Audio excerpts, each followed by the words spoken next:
let's talk about brushes.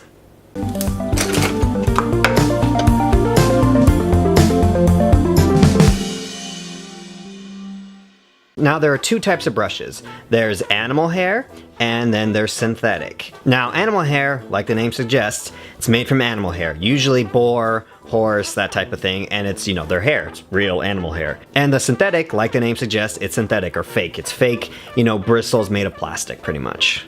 Now it's important to know the difference because you can use one brush for both acrylic and oil. However, the other brush you can only use for oil, and that is animal hair. Now animal hair was the original brush, obviously, but it can be used with oil because, like I said in a previous video, oil takes a long time to dry. It's not clumpy like the acrylic paint is because it's a plastic. So because this is a hair fiber, that means it has tiny little microscopic, you know, little indentations like all hair does. And so oil can go into those and come out pretty easily because it's oil. Now acrylic, if acrylic gets into that, it will ruin the brush. It will go into those tiny little microscopic, you know, little tiny cracks, and it will gunk up the brush. So if you use an animal hair brush with acrylic, you will ruin your brush. It is not for that. Animal hair can only be used for oil painting.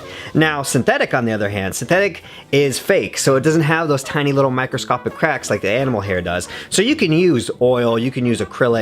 It's perfect for pretty much anything. However, some people like to use the animal hair because they feel it's better. Honestly, you know, I don't really notice the difference too much. I know that this brush is a lot more sturdier because it's animal hair versus the synthetic one. However, I kind of like the synthetic one because it is a little bit softer. It's not as rigid as the animal hair brush. Now, there's only two types of brushes. However, they come in a variety of styles or shapes. So as you've probably seen going through any craft store or art store, that there's a whole bunch of different shapes when it comes to brushes. Now, all of them have uses. However, I'm here to tell you, you really only need two. You need a flat and you need a round, and then you need multiple sizes of that flat and round, and that's about it. There's a bunch of fancy ones that all have these fancy names and blah blah blah, and they're used for this and that. Some brushes are so specific they're only made for that one thing.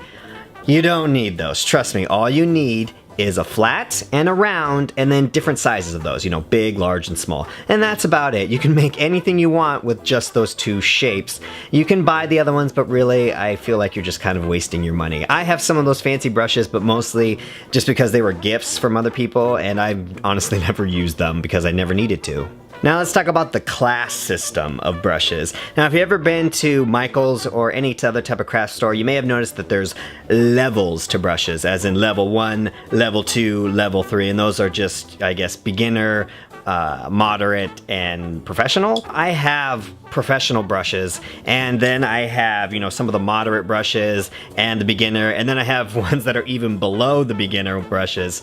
And honestly, there's not much of a difference. There might be, you know, a difference. Some people might be able to argue that there's a difference. However, I've used all those, and I honestly can't really tell the difference between them. And you can go ahead and feel them yourselves. I do all the time, and there's not really much difference between softness or whatever. And also, you know, there's different types of brushes that are stronger, more bristlier, and then ones that are more softer. So that's not really, you know, a way to judge professional versus not professional. Softness is not a good, you know, indicator of that.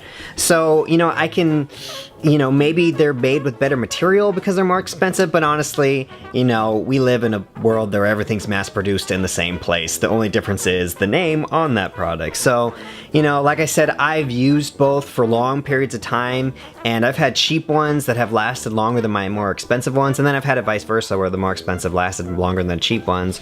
So if you're worried about not, you know, being able to afford, or you don't want to spend, you know, like 20 bucks or 30 bucks on a brush, you'd rather just spend $6 and get a whole set, I would say go with the $6 one, because most likely it's gonna be about the same. Like I said, you might get some bad, I've gotten some bad cheap ones where like the metal part came off of the stick part, but you know, you can just glue that back on. Other than that though, you know, there's really no there's not that much of a difference between the most expensive and the cheap ones. You notice there's some that have really long, you know, stems, and then there's some that have really short ones. I prefer the long ones. I mean, most of the expensive ones are long, so that's not really a thing though. You can get cheap ones that are long, so it's up to you. I like the long one because I like to play with it. It's like a wand, and you can poke beasts with it. It's very good for that. So it's up to you, your preference, whether you like it. Also, I like the long ones because I do something that a lot of my art teachers told me never to do, and that's put the paintbrush in your mouth. I like to do that. It's just a nervous thing that I do. However, you shouldn't do that because you get paint on this, and any paint that gets in your mouth is very toxic, so you don't want to do that. So getting the long stems helps me because mostly the paint will stay down here. Usually it doesn't get up here, so I'm usually okay. But, you know, it's up to you. It's all up to you. So there you go. That's all you really need to know about brushes, unless you're going to get super specific with technical stuff. But if you're just getting started, that's a great place to start. I hope this was informative. Again, thank you for watching, and please subscribe. Also, if you have any comments, concerns, whatever, you know where to leave that below, and I will get back to you as soon as possible. So yeah, thank you for watching, and go create something.